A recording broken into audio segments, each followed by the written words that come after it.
SIR এর শুনানি পর্বের মধ্যে বিএলও অ্যাপে নতুন অপশন যোগ, দাবি ঐক্যমঞ্চের। ভোটকর্মী ও বিএলও ঐক্যমঞ্চ দাবি করেছে যে বিএলওদের লাইভ ছবি আপলোডের নতুন অপশন যোগ করা হয়েছে।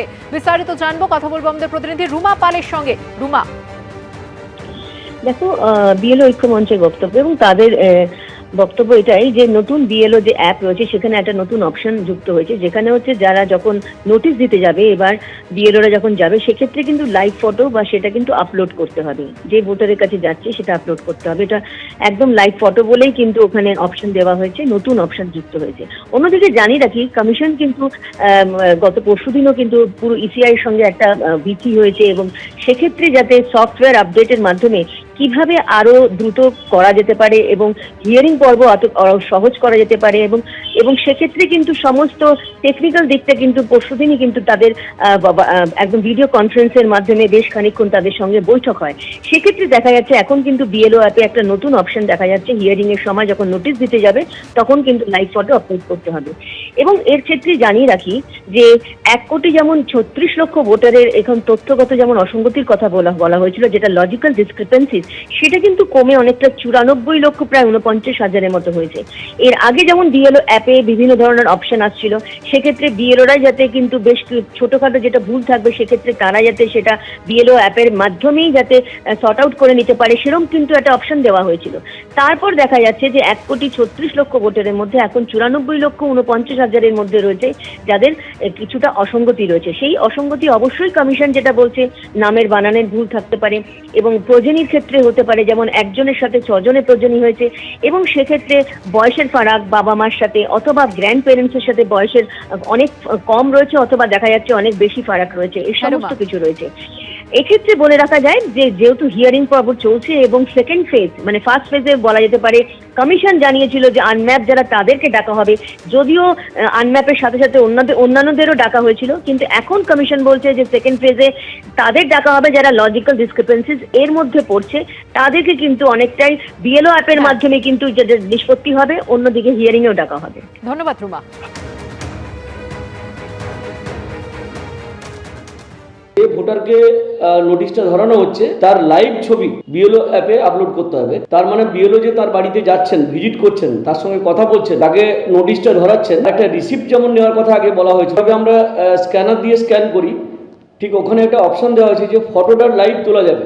ভিজিট করা হচ্ছে যে ভোটার বা যা ইলেক্টর যিনি হিয়ারিংয়ে নোটিশ পাচ্ছেন, তিনি অথবা তার পরিবারের যে সদস্য সেই নোটিশটা গ্রহণ করছেন, তার লাইভ ছবি ওখান থেকে মানে বিএলও অ্যাপের মাধ্যমেই নেওয়া যাবে, নিয়ে সঙ্গে সঙ্গে আপলোড করে দিতে হবে বিএলও অ্যাপে।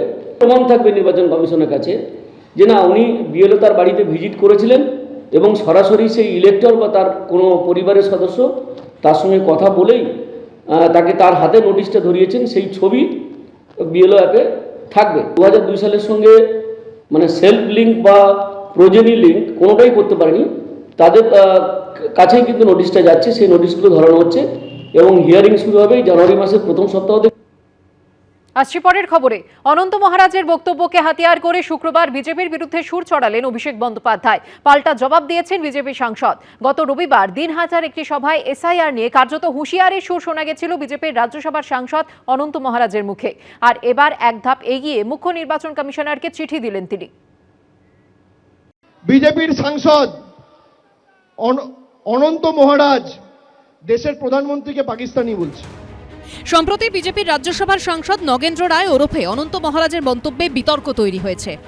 যদি এতে কোনো ভোটার লিস্টের নাম না আসে, তোমার ব্যাংক ট্যাঙ্ক সব ফ্রিজ হয়ে যাবে, কোনো সুবিধা পাবেন না। গৃহমন্ত্রী কইছে ডিটেনশন ক্যাম্প বানাবে, অর্গানাইজারদের নাম উঠে নেই উনি রাখবে, তারপর প্রমাণ করবে তোমরা কোন দেশি না এই ঠেকার দেশি। আরে আমাদের ঠেকার মানুষ প্রমাণটা কাজ করবে, যেগুলার হাতত খাতা কলম ওলে তো বাংলাদেশি, ওলে তো পাকিস্তানি। বিজেপি সাংসদ অনন্ত মহারাজের এই বক্তব্য মোবাইলে চালিয়ে শোনান অভিষেক বন্দ্যোপাধ্যায়। দাঁড়ান, ভিডিওটা নিয়ে এসছি, চালাই। অভিষেক ব্যানার্জি বলছে না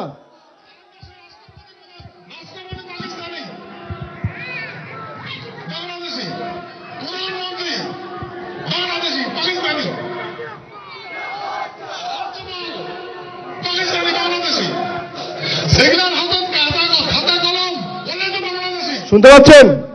বলছে ভারতবর্ষের প্রধানমন্ত্রী বাংলাদেশি। আমি বলছি না, বিজেপির এমপি বলছে। বিজেপির এমপি বলছে যে ভারতবর্ষের রাষ্ট্রপতি পাকিস্তানি আর ভারতবর্ষের প্রধানমন্ত্রী বাংলাদেশি। যে বিজেপি এমপিকে বিজেপির এমএলএরা ভোট দিয়ে নির্বাচিত করে রাজ্যসভায় পাঠিয়েছে, সেই বিজেপির এমপি অনন্ত মহারাজ ভারতবর্ষের প্রধানমন্ত্রীকে পাকিস্তানি আর বাংলাদেশি বলছে। এই কথাটা আমি বলেছি, আপনাদের এরকম প্রেস মিট দেখে আমি এই কথা বলিনি। আমি ওখানে আমাদের লোকদের নিয়ে ওখানে পিকনিক আয়োজন করেছিল সীতাই, সেখানে ডেকেছিল, আমি সেখানে গিয়েছিলাম।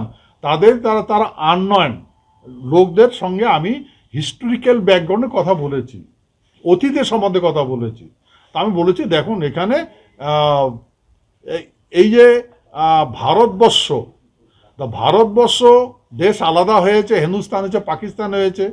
ওই হিন্দুস্তান পাকিস্তান ভাষা বলা আছে নাকি যে হিন্দুরা ইন্ডিয়া আসবে, ভারতে আসবে, আর মুসলমানরা পাকিস্তানে যাবে? এরকম করে তো ইন্ডিয়ান ইন্ডিপেন্ডেন্ট অ্যাক্ট হয়নি। তো এই মাঝে এগুলো আসলো কেন?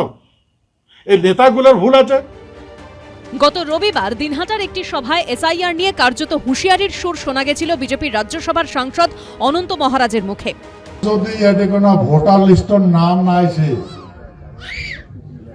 তোমার ব্যাংক ট্যাঙ্ক সব ফ্রিজ হয়ে যাবে, কোনো সুবিধা পাবেন না। গৃহমন্ত্রী কোচে ডিটেনশন ক্যাম্প বানাবে, অর্গানাইজারদের নাম উঠে নেই ওদের রাখবে।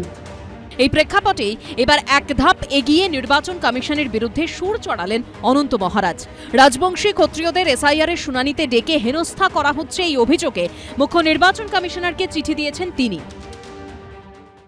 বুড়ো বুড়ো লোক তাদেরকে ডাকছে, ভাই হ্যাঁ, মাটির মালিককে ডাকছে কাগজ দেখা।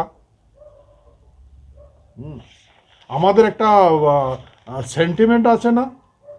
হ্যাঁ, আমরা মাটির মালিক, আমাদের যদি এরকম নোটিশ পাঠিয়ে চার্জ করে, হ্যাঁ, সেহেতু আমরা গভর্নমেন্টকে অনুরোধ করেছি, হ্যাঁ, রাষ্ট্রপতিকে বলেছি আমরা অরিজিনাল এখানকার লোক, রাজবংশী ক্ষত্রিয় কাস্ট ইজ অরিজিনাল। তো গতিকে আমরা এই কথাই বলছি, আপনারা গভর্নমেন্ট এসআইআর করছে ভালো, আমরা যেটা জানি যে ফরেনারদের জন্য করছে, তো ফরেনারদের করুক। কারা ফরেনার আপনারা দেখেন, আর কাদের গভর্নমেন্ট এখানে জায়গা দেবে সেটা আপনার গভর্নমেন্ট ডিসিশন করবে, তাতে আমার বলার কিছু নাই, আমাদের বলার কিছু নাই। কিন্তু কথা হলো ফরেনারদের এই ভারত থেকে বিতাড়িত করা প্রয়োজন, তাতে ভূমিপুত্র হ্যারাসমেন্ট হবে কেন, মাটির মালিক হ্যারাসমেন্ট হবে কেন? যে দলের সাংসদকে কন্ট্রোল করতে পারে না তাদের দলের সর্বোচ্চ নেতৃত্ব, তারা আবার বাংলা নিয়ে কি কথা বলবে, অনুপ্রবেশ নিয়ে কি কথা বলবে? তো তারা তাদের সাংসদদের আগে লাইনে আনুন, এক জায়গায় আনুন, তারপরে তাদের বক্তব্য পেশ করুন বাংলার মানুষের কাছে। এসআইআর এ নাম বাদ নিয়ে কার্যত ঘরে বাইরে অস্বস্তিতে বিজেপি। শুভেন্দু ভট্টাচার্য, সৌমিত্র রায় ও রঞ্জিত হালদারের রিপোর্ট, এবিপি আনন্দ। এবিপি আনন্দ, এগিয়ে থাকে, এগিয়ে রাখে।